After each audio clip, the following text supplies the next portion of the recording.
சரி, நான் நேரடியாவே கேட்கிறேன். நீ அந்த சித்தார்த்த விரும்புறியா?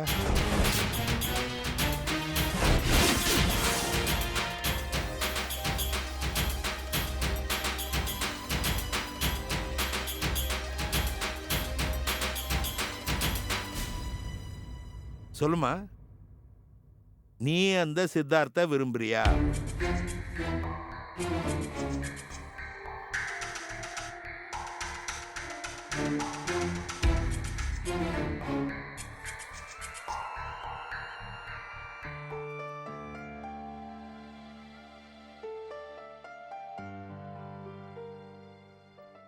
தெரியுமா, உன் வாயிலிருந்து உண்மை வர வைக்கிறதுக்கு தான் இப்படி சுத்தி வளைச்சு பேசினேன். ஆனா நீ சித்தார்த்த கல்யாணம் பண்ணிக்க நினைச்சாலும் அது முடியாதுமா.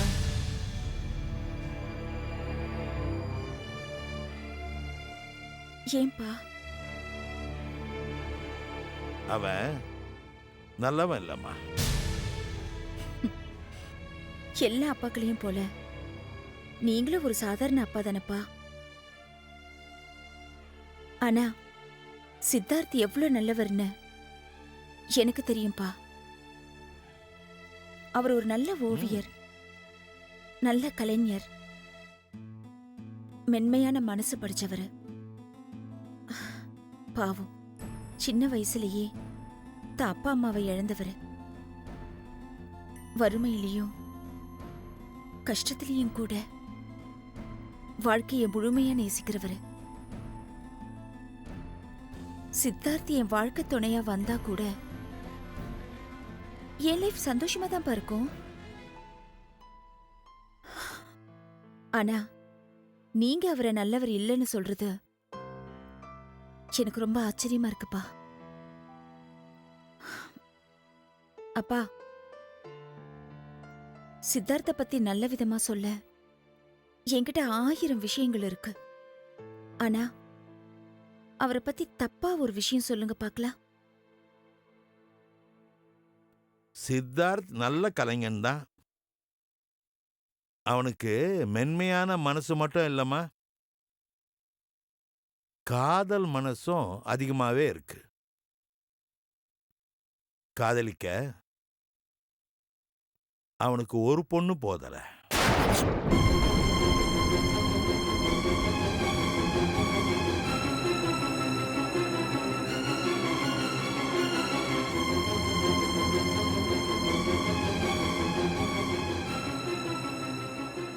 ஒரு பொண்ணை காதலிச்சு அவளை கல்யாணம் பண்ணிக்கிட்டு காலம் பூராவும் அவளுக்கு உண்மையா இருக்கிறது தானம்மா நிஜமான காதல். ஆமா, நீ மேனகாவை பத்தி என்ன நினைக்கிற? அப்பா, இந்த நேரத்துல அவளை பத்தி எதுக்குப்பா பேசுறீங்க? எவன்கிட்டயோ தன்னை பறி கொடுத்துட்டு வயித்துல புள்ளையும் சுமந்துக்கிட்டு சிச்சி பொண்ணா அவ? மேனகாவை பத்தி இவ்வளோ அருவருப்பா பேசுறியே, அப்போ அவளை இந்த நிலைமைக்கு ஆளாக்கணும்னும் அருவருப்பானவன் தானே? கண்டிப்பாப்பா. அப்ப அந்த அருவருப்புக்கு சொந்தக்காரன் வேற யாரும் இல்லம்மா, நீ சொன்ன அந்த நல்ல ஓவியனும் மென்மையான மனசுக்காரனும் கஷ்டத்திலும் வாழ்க்கையை நேசிக்கிற அந்த உன்னதமான கலைஞன் சித்தார்த்து தான். போது நிறுத்துங்கப்பா, இது அபாண்டம். ஒருத்தரை பழி சொல்ல ஒரு அளவே இல்லையாப்பா? உள்ளங்கை நெல்லிக்கனிமா, ஒரு அறிஞ்ச விஷயம்.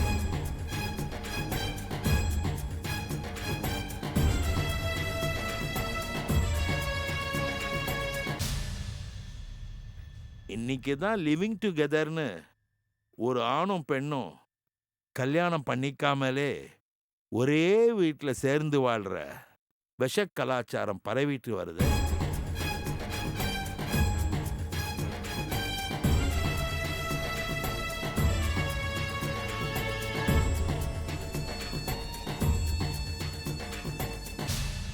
சித்தார்த்தும் மேனகாவும் சேர்ந்து வாழ்ந்ததையும் அதுக்கு சாட்சியா அவ வயித்துல குழந்தை வளர்றதையும் நிரூபிக்கிறது ஒன்றும் கஷ்டமான காரியம் இல்லைம்மா.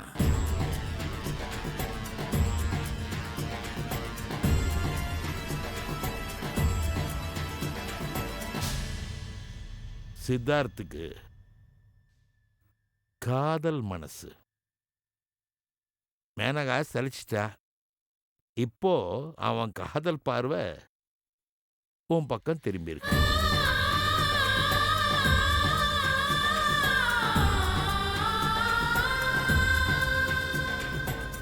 உன்னை கல்யாணம் பண்ணதுக்கு பிறகு அந்த காதல் பார்வை இன்னொரு பொண்ணு பக்கம் திரும்பாதுன்றதுக்கு எந்த உத்தரவாதமும் கிடையாதுமா.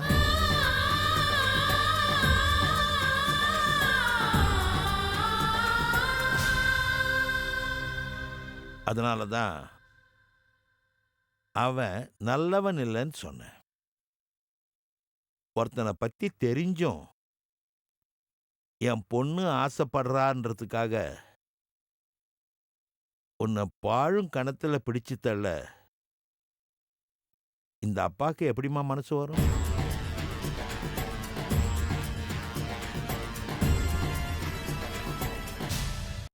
கணமா, இதுக்கு மேலேயும் நீ அவனைத்தான் கல்யாணம் பண்ணிப்பேன்னு சொன்ன சரிம்மா. என் பொண்ணோட உணர்வுக்கு மதிப்பு கொடுத்து உங்க கல்யாணத்தை நானே நடத்தி வைக்கிறேன்.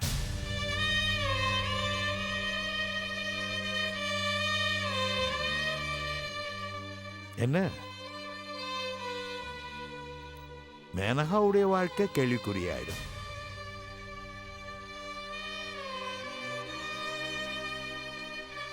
அவளுக்கு பிறக்க போற குழந்தை அப்பா இல்லாத குழந்தையா வளரும். மேனகா உங்க கல்யாணத்தை நடக்க விடாம பிரச்சனை கூட பண்ணலாம். அதெல்லாம் நான் சமாளிச்சுக்கிறேன்.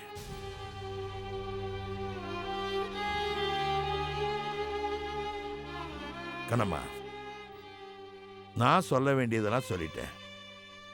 இனிமே முடிவு எடுக்க வேண்டியது நீதான். அந்த முடிவு எதுவா இருந்தாலும் நான் ஏத்துக்கிறேம்மா. எனக்கு என் பொண்ணோட சந்தோஷம்தான் முக்கியம். நல்லா முடிவெடுத்துட்டு சொல்லுமா. ஏன்னா அதுக்கு தகுந்த மாதிரி அப்பா ஏற்பாடுகள்லாம் செய்யணும் இல்லையா? சரியாம்மா?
ஆ.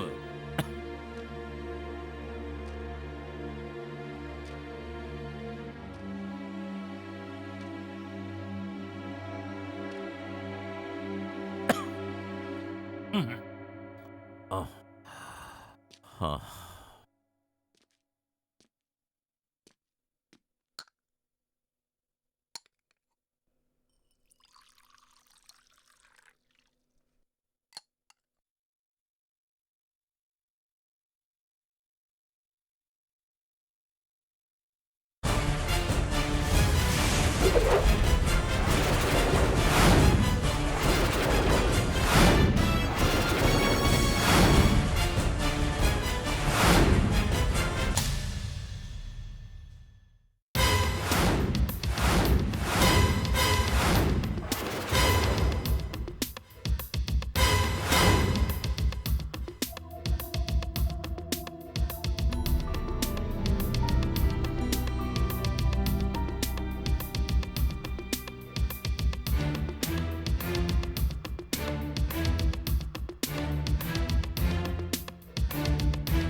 ம்.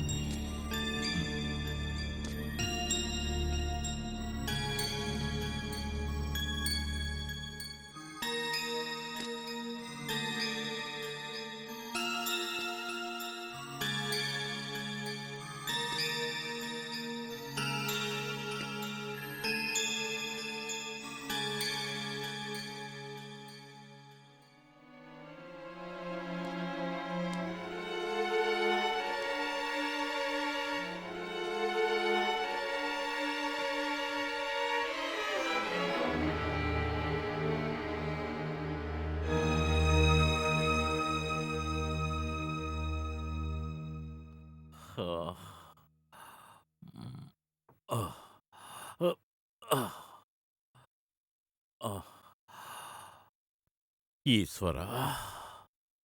ம். ஹம்.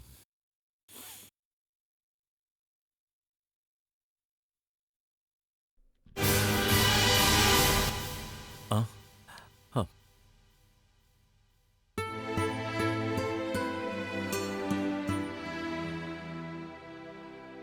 என்னாச்சுப்பா?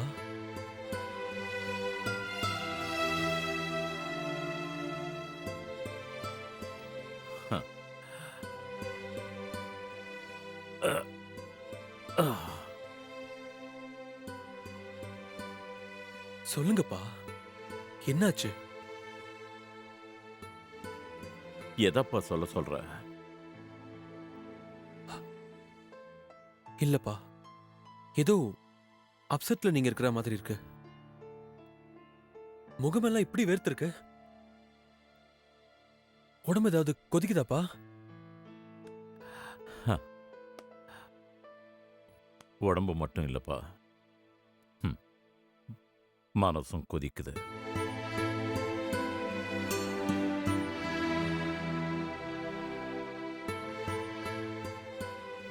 கோர்ட்ல எத்தனையோ பேருக்கு முன்னாடி சிங்கம் மாதிரி கர்ஜனை பண்ண இந்த சீனியர் கிரிமினல் லாயர் சத்தியமூர்த்தி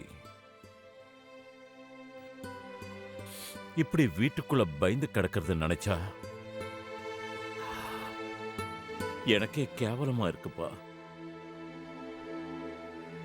அப்பா, நீங்களா இப்படி பேசுறீங்க? ரொம்ப ஆச்சரியமா இருக்குப்பா.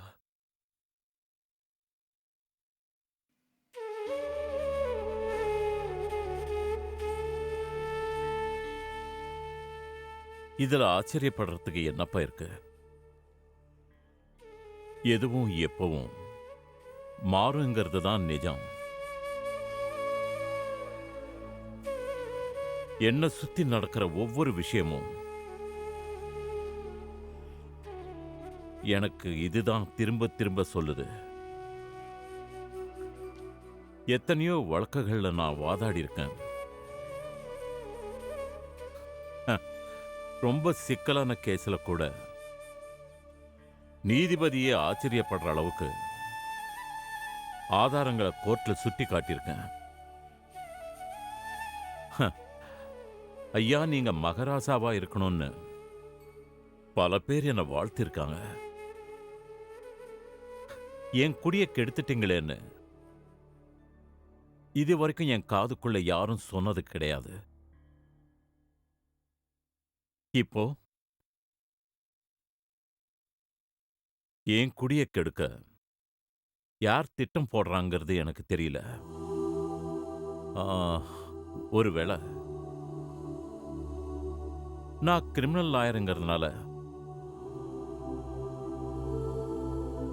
எதிரியும் கிரிமினலா யோசிக்கிறானோ?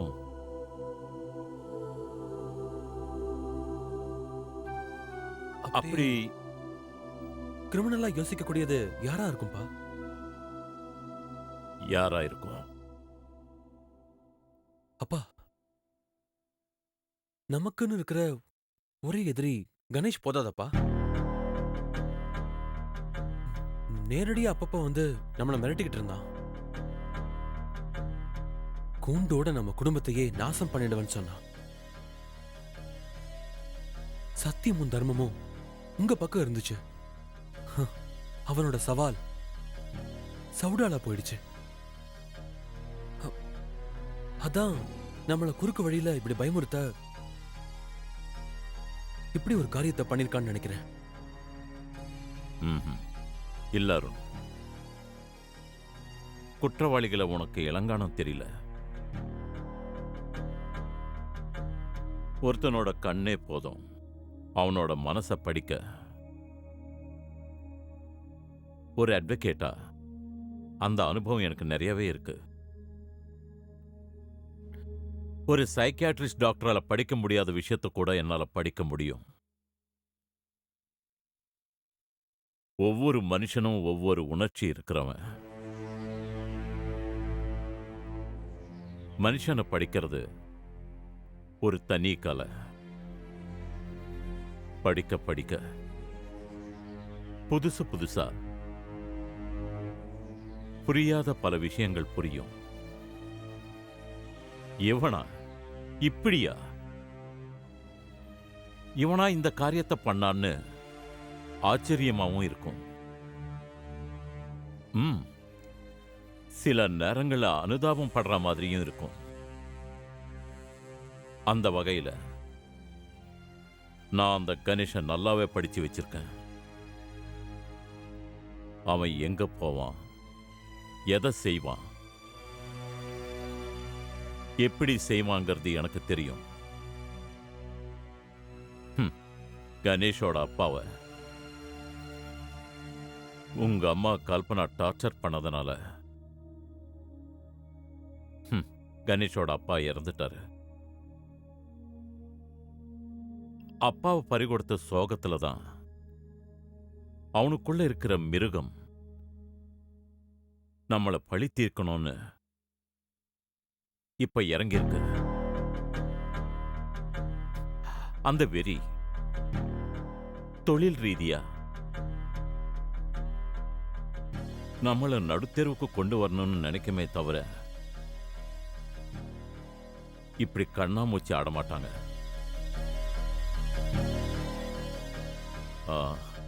அருண், கணேஷ் பேர் சொன்ன நீ காவ்யாவை சந்தேகப்படலையா?